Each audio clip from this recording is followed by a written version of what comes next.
찬송가 549장 함께 찬양하겠습니다.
기도하겠습니다. 사랑의 하나님, 오늘 새벽 우리를 말씀 앞으로 나아오게 하시니 무한 감사를 올려드립니다. 우리는 주님의 백성입니다. 우리는 주님의 음성을 들으며 주님의 뜻에 따라 하나님께 영광 돌리는 삶을 살아야 하는 사람들입니다. 이런 우리에게 언제나 주의 말씀을 상고할 수 있는 은혜를 베풀어 주시는 하나님, 주의 말씀이 내 삶의 등불이 되게 하시고 주의 말씀이 나를 다스릴 때 누릴 수 있는 기쁨과 평안을 누리게 하여 주시옵소서. 지금 온 세계는 오미크론으로 인하여 큰 고통 속에 머무르고 있습니다. 대한민국도 확진자 수가 10,000명을 넘어선 이전에는 경험할 수 없던 상황으로 넘어가고 있습니다. 이 나라의 민족을 불쌍히 여기시는 하나님 아버지, 이 나라의 의료체계가 안정적으로 유지될 수 있도록 은혜를 베풀어 주시옵소서. 이 모든 것을 조정하는 위정자들에게는 이 일을 잘 감당할 수 있는 지혜를 주시고, 일선에서 방역을 담당하는 공무원과 의료진에게는 마음의 힘과 체력을 더하여 주시옵소서. 그리고 각자의 삶 속에서 방역을 감당해야 하는 모든 국민들 가운데는 함께 협력하여 이 일을 잘 이겨낼 수 있는 지혜와 용기를 주시옵소서. 코로나에 확진되어 치료받고 있는 모든 이들을 위해 기도합니다. 적절한 대처로 이들의 증상이 중증으로 가지 않도록 지켜 보호하여 주시고, 증증으로 고생하고 있는 환자들을 치료제를 통해 증상이 완화되는 것을 경험할 수 있도록 인도하여 주시옵소서. 이제 곧 설 연휴입니다. 이 시기 동안 서로를 위해 조심할 수 있도록 인도해 주시고, 사랑하기에 만난 이 모임이 아쉬움의 순간이 되지 않도록 지켜 보호하여 주시옵소서. 소망의 하나님, 수유제 1교회를 위해 기도합니다. 하나님께서 세우시고 붙드시는 이 교회, 주님이 허락하신 가나안 땅을 위해 간절히 기도하고 있습니다. 주님께서 예비해 두신 그 자리를 향해 달려가는 이 시기가 영적으로 더욱더 성숙되는 시기가 되게 하시며, 온전히 주님만 바라며 주님이 주시는 축복을 온전히 누릴 수 있는 복된 옥토가 될 수 있도록 수유제 1교회를 붙잡아 주시옵소서. 교회 환우들을 지켜 보호하여 주시고, 더욱더 주님을 사랑하는 데 부족함이 없게 하여 주시옵소서. 사랑하는 담임 목사님을 위해 기도합니다. 주님께서 세우신 주의 종 가운데 하늘의 위로와 능력을 더하여 주시옵소서. 그가 교회를 섬기는 데 부족함이 없게 하시고, 주의 종이 하는 모든 섬김을 통해 주의 백성이 새롭게 세워지는 역사가 이루어지게 하여 주시옵소서. 이 시간 주의 말씀을 듣습니다. 오늘 나에게 주시는 하나님의 말씀을 통해 내 삶 속에 변화가 시작되길 원합니다. 그리스도의 장성한 분량까지 성장하게 하시고 우리의 변화된 모습을 통해 이웃들에게 예수 그리스도를 드러내게 하여 주시옵소서. 성령 하나님, 우리의 심령을 주관하여 주시옵소서. 우리를 부르시고 이끄시는 예수 그리스도의 이름으로 기도합니다. 아멘. 오늘 우리에게 주신 하나님 말씀은 사도행전 26장 13절에서 15절입니다. 왕이여, 정오가 되어 길에서 보니 하늘로부터 해보다 더 밝은 빛이 나와 내 동행들을 둘러 비추는지라.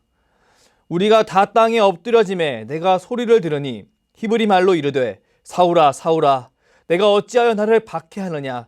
가시체를 뒷발질하기가 내게 고생이니라. 내가 답하되 주님 누구시니이까? 주께서 이르시되 나는 내가 박해하는 예수라. 아멘. 오늘의 근본세 한 문장입니다. 우리가 자신의 신념을 고집스럽게 확신할 때 하나님께서는 그 확신을 부수십니다. 주님을 내 방식대로 섬기겠다고 할 때 주님을 향한 우리의 무지가 드러날 뿐입니다. 무지를 넘어서라는 제목으로 하나님의 말씀을 증거하겠습니다.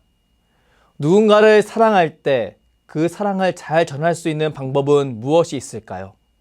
연필로 손편지를 쓰는 것일까요? 상대방을 인정해주고 칭찬해주는 말을 하는 것일까요? 선물을 사주는 것일까요? 그가 필요한 일을 도와주는 것일까요? 아니면 함께 시간을 보내주는 것일까요? 게리 체프먼의 5가지 사랑의 언어라는 책을 보면 사람이 사랑을 느끼는 5가지 언어에 대해 다음과 같이 설명합니다. 인정하는 말, 함께하는 시간, 선물, 봉사, 스킨십. 게리 체프먼은 이 5가지 사랑의 언어를 소개하며 사람마다 사랑을 받는다고 느끼는 사랑의 언어가 다르다고 이야기합니다. 그리고 사람 사이의 관계의 문제는 내가 느끼는 사랑의 언어를 상대방도 동일하게 중요하게 여길 것이라는 착각에서 시작한다고 이야기합니다. 그리고 사람의 관계를 회복하기 위해서는 상대방의 사랑의 언어를 파악하고 그 사랑의 언어로 사랑을 표현해 주는 것이 중요하다고 이야기합니다. 저는 이 책을 읽으면서 다음과 같은 내용을 깨달았습니다. 사랑은 상대방이 무엇으로 사랑을 느끼는지 관찰하는 데서 시작한다. 오늘 주님은 나의 최고봉은 1월 29일 겸손과 온유로 섬깁니까? 입니다. 오늘 오스왈드 챔버스는 교제를 통해 주님을 사랑하는 사람이 꼭 피해야 할 한 가지 태도에 관해 설명합니다. 그리고 그 태도를 취하고 있는 사람에게 그 태도를 버리고 주님을 바르게 섬길 것을 권면합니다. 오늘 근본세의 한 문장을 함께 읽겠습니다. 우리가 자신의 신념을 고집스럽게 확신할 때 하나님께서는 그 확신을 부수십니다. 주님을 내 방식대로 섬기겠다고 할 때 주님을 향한 우리의 무지가 드러날 뿐입니다. 누군가를 사랑하며 누군가를 위해 무슨 행동을 하기 시작하듯 주님을 사랑하는 사람은 주님을 위해 무엇인가 행동을 하기 시작합니다.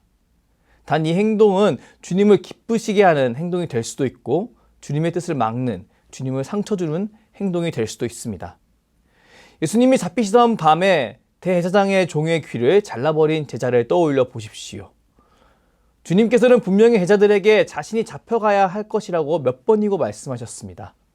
더구나 자신이 잡혀가기 전에도, 직전에도 그렇게 자신의 순환을 예고하셨습니다. 하지만 그 상황을 맞닥뜨린 제자는 주저없이 자신의 칼을 뽑았습니다. 그리고 주님을 위한 행동이라고 생각하며 그 칼을 휘둘렀습니다. 이런 제자에게 우리 주님께서 다음과 같이 말씀하셨습니다. 누가복음 22장 51절 말씀 함께 읽겠습니다. 예수께서 일러 이르시되 이것까지 참으라 하시고 그 귀를 만져 낫게 하시더라. 제자를 막으시고 이것까지 참으라고 말씀하시는 예수님을 보십시오. 우린 예수님의 모습을 바라보며 제자의 행동이 주님이 원한 행동이 아니었음을 알 수 있습니다. 그리고 주님이 귀가 잘린 대제사장의 종을 치료하는 모습을 바라보며 제자의 행동이 주님을 위한 행동 또한 아니었음을 알 수 있습니다. 주님을 사랑해서 누군가를 해친 제자, 그는 주님과 그 누구보다 오랫동안 함께했지만 주님을 너무나 몰랐습니다. 여러분, 주님은 과연 어떤 분이십니까? 우리 주님은 12군단의 천사들을 하나님께 청해서 자기 옆에 세워놓을 수 있는 능력을 가지신 분이십니다. 주님은 세상 모든 권세를 가지시고 계시기에 자신을 맡고 있는 그 무엇이든 해결할 수 있는 분이셨습니다. 하지만 주님은 그렇게 행동하지 않으셨는데요. 그 이유는 주님이 하나님이 원하시는 것을 그 누구보다 분명히 알고 계셨기 때문이었습니다. 그리고 하나님이 원하시는 것을 위해 죽기까지 순종하기로 작정하셨기 때문이었습니다. 이런 주님 앞에서 하나님의 계획을 막는 행동을 한다면 과연 칭찬받을 수 있을까요? 과연 주님을 기쁘게 할 수 있을까요? 당연히 칭찬받지 못하고 기쁘게도 할 수 없을 것입니다. 제자는 그런 행동을 한 것이었는데요. 우리는 이런 제자의 모습을 바라보며 한 가지 사실을 마음에 새겨야 합니다. 바로 주님이 원하시는 것에 관심을 두지 않는 주님을 향한 섬김은 주님께 상처를 주는 행동이 될 수도 있다는 사실입니다. 우리는 주님을 통하지 않고는 하나님을 잘 알 수 없는 현실을 인정해야 합니다. 선과 악을 분별하는 나무의 열매를 먹은 뒤 하나님과의 관계가 끊어진 아담의 후손은 하나님이 원하시는 것을 있는 그대로 받아들이는 능력을 상실했습니다. 그들은 자신이 원하는 대로 하나님이 원하시는 것을 이해하고 그것이 맞다고 맹신하며 살아갑니다. 구약에서 모세가 십계명을 받기 위해 시내산으로 올라갔을 때 우상을 만들던 이스라엘 사람들을 떠올려 보십시오. 그들은 이것이 우리 하나님이라고 말하며 우상을 만들어 버렸습니다. 신약에서 하나님 나라의 도래를 선포하고 회개하라고 선포한 세례 요한을 죽인 사람들을 떠올려 보십시오. 우린 시대를 뛰어넘어 하나님을 위해서라고 말하며 하나님께 상처 주는 수많은 사람들이 존재했음을 알 수 있습니다. 그리고 우리는 예수님을 호산나 다윗의 자손이요 라고 외치며 그렇게 외치며 환영했지만 얼마 안 돼서 십자가에 매달아 버린 유대인들을 바라보며 이런 일들은 특정 악한 사람이 저지르는 것이 아닌 하나님과의 관계가 회복되지 않은 사람, 그 누구나 그렇게 저지를 수 있다는 사실을 알 수 있습니다. 성경 말씀대로 길이요, 진리요, 생명 되시는 주님을 통하지 않고는 그 누구나 하나님께 다가가지 못하기 때문입니다. 우린 이 사실을 분명히 기억해야 하는데요. 이것은 단지 신앙을 시작하는 단계에서만 적용할 수 있는 내용이 아닙니다. 이것을 신앙을 시작하고 신앙생활을 하는 내내 기억해야 하는 내용입니다.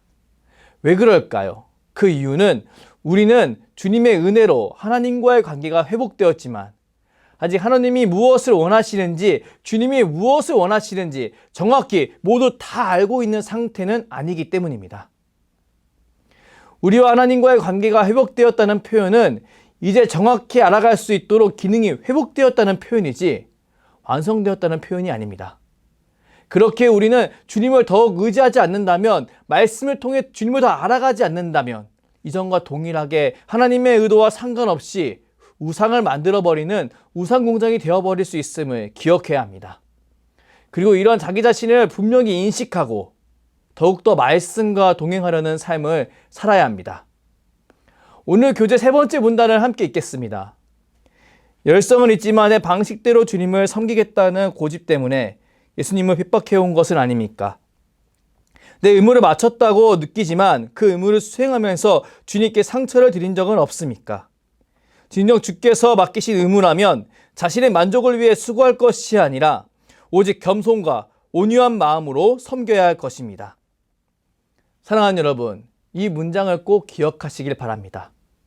우리는 우리의 열심에 취해 주님의 표정을 보지 못하는 그런 실수를 해서는 안 되겠습니다. 우리는 주님의 표정을 바라보며 지금 내가 하는 행동을 점검할 수 있는 지혜를 가져야 합니다. 오늘 읽은 본문에 등장하는 사도 바울을 보십시오. 그는 아그리빠 왕 앞에서 자신을 변호하며 하나님을 오해했던 자신의 모습에 관해 다음과 같이 이야기합니다. 본문 13, 14절 말씀을 함께 읽겠습니다. 왕이여 정화되어 기르에서 보니 하늘로부터 해보다 더 밝은 빛이 나와 내 동행들을 둘러 비추는지라. 우리가 다 땅에 엎드려짐에 내가 소리를 들으니 히브리 말로 이르되 사울아 사울아 어찌하여 나를 박해하느냐. 가시체를 뒷발질하기가 내게 고생이니라. 사도 바울은 이 당시에 예수 믿는 사람을 핍박하고 죽이기 위해 다메섹 도상을 걷는 중이었습니다. 그런 그에게 밝은 빛이 임했고 히브리 말로 그를 부르는 목소리가 들렸습니다. 그리고 내가 어찌하여 나를 박해하느냐라는 음성을 듣게 되었습니다. 이 말을 들은 사도 바울은 참으로 당황했는데요. 왜냐하면 그는 그 당시에 자신이 하는 행동이 하나님을 위한 행동이라고 절대적으로 믿어왔기 때문입니다. 그런 그가 초월적인 존재에게 왜 나를 박해하느냐라는 말을 들은 것입니다. 그는 그 순간에 그의 확신에 큰 문제가 있음을 직감했을 것입니다. 그랬기에 그는 이렇게 외칩니다. 주님, 당신은 누구입니까? 그 질문 뒤에 초월적인 존재의 음성이 들렸습니다. 본문 15절 말씀 읽겠습니다. 내가 대답하되 주님 누구시니까? 주께서 이르시되 나는 내가 박해하는 예수라. 사도 바울, 이 당시 사울은 너무나 깜짝 놀라고 말았습니다. 왜냐하면 예수가 단순한 유대교 이단 종파의 수장이라면 이런 일이 절대 일어날 수가 없었기 때문이었습니다. 그리고 이것이 현실이라면 그가 하나님을 위한다고 했던 모든 행동이 하나님께 상처를 주는 행동이 되어버리기 때문이었습니다. 사도 바울은 다메섹 도상에서 주님의 음성을 듣고 주님을 만난 뒤에 자신의 그릇된 확신을 돌이키게 됩니다. 그리고 자기 방식대로 하나님을 섬기는 삶이 아닌 주님의 뜻대로, 주님이 원하시는 대로 주님을 섬기는 삶을 살아갑니다. 예수님을 만난 뒤에 바로 사도들을 찾아가지 않던 사도 바울의 모습을 떠올려 보십시오. 아시아로 가고 싶으나 성령의 인도에 따라 마게도냐로 가는 사도 바울을 떠올려 보십시오. 그 어떤 것도 자신의 방식이 아닌 주님이 원하시는 대로 주님을 섬긴 사도 바울을 막을 수 없었습니다. 사도 바울은 온유하고 겸손히 주님을 섬겼고 주님은 그의 섬김을 통해 영광을 받으셨습니다. 사랑하는 여러분, 오늘 본문에 등장하는 사도 바울의 고백을 마음속에 꼭 간직하길 바랍니다. 우리는 이전에 사울과 같이 하나님의 뜻이라고 말하며 하나님이 원하시지 않는 일에 열심을 다할 수 있습니다. 그렇게 우리는 더욱더 주님의 말씀에 머무르려고 해야 하며 성령의 인도함을 받으려고 최선을 다해야 합니다. 그렇게 하여 주님께서 맡기신 의무를 자신의 만족을 위해 수고하는 것으로 만드는 것이 아니라 주님의 말씀을 바라보며 주님을 사랑하기에 겸손과 온유한 마음으로 주님을 섬기는 자세로 나아가야 합니다. 자기의 방법대로 칼을 들고 주님을 섬기려고 했던 제자들은 결국 모두 다 도망치고 말았습니다. 하지만 주님의 음성을 듣고 자신의 잘못을 바로 본 사도 바울은 주님이 원하시는 대로 자신의 사랑을 있는 힘껏 표현하고 자신을 죽이려고 했던 수많은 사람들 앞에서 당당하게 주님을 증거하는 한 사람이 되었습니다. 사도행전 26장 29절에 등장하는 자신을 죽이려고 모인 사람들에게 전하는 사도 바울의 음성을 보십시오. 그는 너무나 당당하게 이렇게 이야기합니다. 사도행전 26장 29절 말씀을 함께 읽겠습니다. 바울이 이르되 말이 적으나 많으나 당신뿐만 아니라 오늘 내 말을 듣는 모든 사람도 다 이렇게 결박된 것 외에는 나와 같이 되기를 하나님께 원하나이다 하니라. 여러분, 얼마나 놀라운 장면입니까? 저는 이 모습이 성경 속에 등장하는 주님을 사랑하는 사람의 가장 강렬한 사랑 고백 중 하나라고 생각합니다. 사랑하는 여러분, 우리는 내 방식대로 주님을 섬기겠다는 생각을 버려야 합니다. 우리는 주님이 원하시는 대로 주님을 섬겨야 합니다. 그렇게 하기 위해 더욱더 주님의 말씀에 거해야 하고 성령을 통해 들려지는 예수님의 음성에 귀를 기울여야 합니다. 그리고 내 감정을 넘어서 내 무지를 넘어서 주님의 음성에 순종하는 삶을 살아가야 합니다. 진심을 담은 사랑한다는 말은 하면 할수록 달아 없어지는 것이 아니라 더욱더 커져만 가지요. 이와 마찬가지로 주님을 바라보며 주님이 원하시는 대로 주님을 사랑하는 사랑의 섬김은 날이 가면 갈수록 우리를 더 깊은 사랑의 자리로 이끌어갈 줄 믿습니다. 오늘 새벽에 주님께 기도할 때 내가 하고 있는 섬김이 자기 생각과 방법으로 하려고만 했던 섬김이 아니었는지 점검해 보시길 바랍니다. 그리고 주님이 원하시는 방법은 무엇인지 질문해 보시길 바랍니다. 매일매일 주님을 바라보고 주님께 질문하며 주님의 뜻에 맞게 섬길 것을 다짐하는 주의 백성에게 하나님께서 섬김을 통해 누릴 수 있는 진정한 기쁨과 평안을 더하시리라 믿습니다. 그리고 그것을 온전히 누리는 저와 여러분이 되길 주님의 이름으로 축복합니다. 기도하겠습니다. 사랑의 하나님, 오늘 말씀을 통해 우리에게 자기 방식대로 섬기는 것이 얼마나 위험한 행동인지 알게 해주시니 무한 감사를 올려드립니다. 주님을 사랑한다고 말하나 주님을 바라보지 않는 주의 자녀가 있다면 이 시간 함께 기도할 때 더욱더 주님을 바라보며 주님이 원하시는 섬김을 하겠다고 결단하는 시간이 되게 하여 주시옵소서. 우린 더욱더 주님을 사랑하고 싶습니다. 주님의 사랑에 거하며 주님께 더욱 뜨겁게 사랑을 고백하고 싶습니다. 나의 마음을 다하여 내 삶을 다하여 주님께 나아가고 싶습니다. 지혜의 성령님, 우리에게 주님이 원하시는 것을 더욱더 밝히 보여주시옵소서. 우리의 섬김이 자신을 위한 섬김으로 머물지 않도록 지켜 보호하여 주시고 우리의 섬김이 무지를 넘어서 주님과 교회를 위한 섬김으로 나아갈 수 있도록 지혜와 용기를 더하여 주시옵소서. 우리는 주님의 것입니다. 우리를 가장 선한 길로 인도하여 주시옵소서. 감사드리며 주께서 가르쳐 주신 기도로 기도하오니 하늘에 계신 우리 아버지 이름을 거룩하게 하시며 아버지의 나라가 오게 하시며 아버지 뜻이 하늘에서와 같이 땅에서도 이루어지게 하소서. 오늘 우리에게 일용할 양식을 주시고 우리가 우리에게 잘못한 사람을 용서하여 준 것 같이 우리 죄를 용서하여 주시고 우리를 시험에 빠지지 않게 하시고 악에서 구하소서. 나라와 권능과 영광이 영원히 아버지의 것입니다. 아멘.